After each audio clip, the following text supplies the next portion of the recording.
5 jeux, 5 chaînes, 3 décennies différentes. Bienvenue dans cette mini-série où je vais vous parler de ces 5 jeux qui ont eu un revival dans les années 2010. Ils sont de qualité variable et au nombre de 5.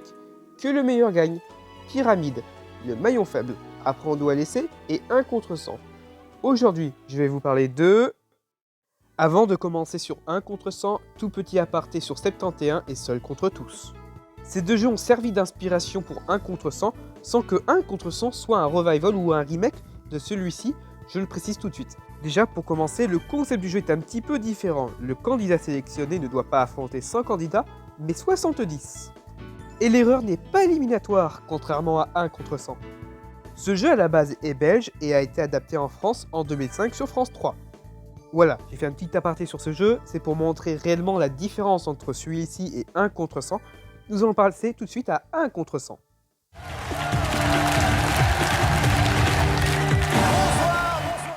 Et voilà, le dernier épisode de cette mini-série, 1 contre 100, diffusé sur TF1 entre 2007 et 2008.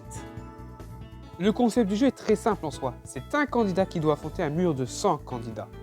Les candidats doivent répondre à des questions de culture générale, et à chaque mauvaise réponse, que ce soit le candidat qui participe ou le mur, les candidats qui répondent mal seront directement éliminés. Pour le candidat seul, son objectif c'est d'éliminer le mur. S'il y parvient à éliminer tout le monde, il gagnera 200 000 € dans cette version du jeu.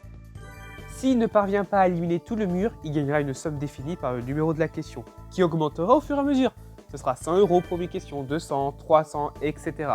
Le candidat à chaque bonne réponse pourra quitter le jeu à tout moment avec la somme qu'il aura remportée au fur et à mesure. Dans un premier temps, les audiences de 1 contre 100 sont très bonnes, notamment entre 2007 et début 2008.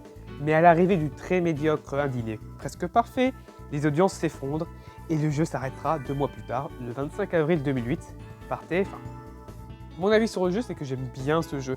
Il a une mécanique très intéressante et sympathique, il a une ambiance de fou furieux, il a une bande son de fou furieux, j'aime beaucoup ce jeu, mais c'est pas la version que je préfère la version Revival dont je vais vous parler tout de suite.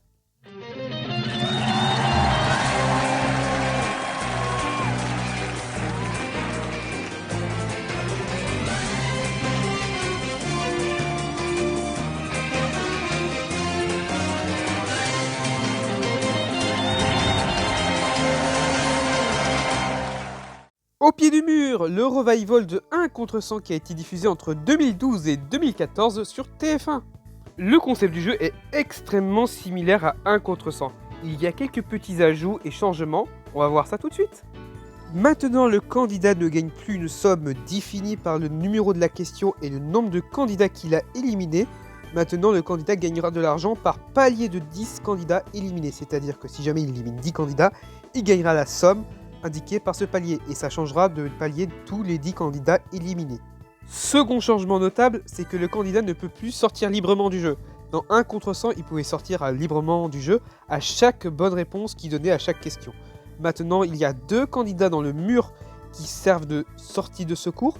S'il arrive à éliminer un des 2 candidats, il pourra sortir du jeu. S'il élimine les 2, il pourra sortir à tout moment. Voilà, ça ce sont les changements du concept du jeu et de sa mécanique. Il n'y en a pas beaucoup, mais elles sont suffisamment notables pour vraiment faire la différenciation entre les 2 jeux. Maintenant, on va parler des changements plus cosmétiques, mineurs ou à l'ambiance du jeu. Déjà d'une, on va parler de l'ambiance du jeu qui a changé et qui est plus jazzy et que ça rend vraiment bien. J'adore le thème sonore de ce jeu, le générique aussi. Je trouve que ça rend très très bien. Il y a aussi un changement d'animateur, on passe de Benjamin Castaldi avec une ambiance beaucoup plus stricte et sérieuse et angoissante à Jean-Luc Reichmann avec une ambiance plus chaleureuse et plus tranquille. Malgré le fait que je n'aime pas Attention à la marche et les 12 coups de midi, je trouve que dans ce jeu, il s'en sort bien et que ça rend plutôt service au jeu. Les audiences du jeu sont bonnes, entre 22 et 25% de part de marché, ce qui est un bon chiffre pour les jeux de TF1 à cette époque-là, et ce jeu ne sera pas victime d'essoufflement d'audience, contrairement à son homologue 1 contre 100. Pour moi, je vais conclure sur ça, c'est le meilleur des 5 revivals qu'on a vu dans cette mini-série. Pour moi, c'est même un meilleur jeu que sa version originale car il apporte de nouvelles mécaniques intéressantes, arrive à faire renouveler le jeu et ne s'essouffle pas avec le temps. L'animateur est compétent et agréable malgré qu'il a fait des jeux que je n'apprécie pas du tout. Pour moi, Au pied du mur est un meilleur jeu que 1 contre 100. Vous ne pouvez pas être d'accord avec moi, mais c'est mon avis. Bref, J'espère que cette vidéo vous aura plu. Si c'est le cas, n'hésitez pas à liker, à commenter et à vous abonner. C'est très important pour le référencement. Quant à moi, on se retrouvera pour de nouvelles vidéos très bientôt. Sur ce, passez une bonne journée et à la prochaine. A plus!